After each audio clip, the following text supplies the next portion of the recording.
Praise the Lord. சங்கீதம் 14. ராகத்தலைவனுக்கு ஒப்புவிக்கப்பட்ட தாவீதின் சங்கீதம். தேவன் இல்லை என்று மதிகெட்டவன் தன் இருதயத்தில் சொல்லிக் கொள்கிறான்.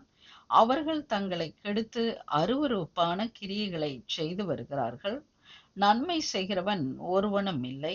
தேவனை தேடுகிற உணர்வுள்ளவன் உண்டோ என்று பார்க்க கர்த்தர் பரலோகத்திலிருந்து மனுபுத்திரரை கண்ணோக்கினார். எல்லோரும் வழி விலகி ஏகமாய் கெட்டுப் போனார்கள். நன்மை செய்கிறவன் இல்லை, ஒருவனாகிலும் இல்லை. அக்கிரமக்காரரில் ஒருவனுக்கும் அறிவு இல்லையோ? அப்பத்தை பட்சிக்கிறது போல என் ஜனத்தை பட்சிக்கிறார்களே. அவர்கள் கர்த்தரை தொழுது கொள்ளுகிறதும் இல்லை. அங்கே அவர்கள் மிகவும் பயந்தார்கள். தேவன் நீதிமானுடைய சந்ததியோடே இருக்கிறாரே.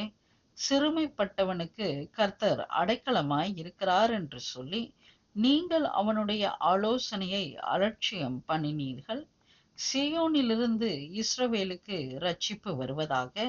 கர்த்தர் தம்முடைய ஜனத்தின் சிறையிருப்பை திருப்பும் போது யாக்கோபுக்கு களிப்பும் இஸ்ரவேலுக்கு மகிழ்ச்சியும் உண்டாகும். ஆமென். சங்கீதம் 15. தாவீதின் சங்கீதம்.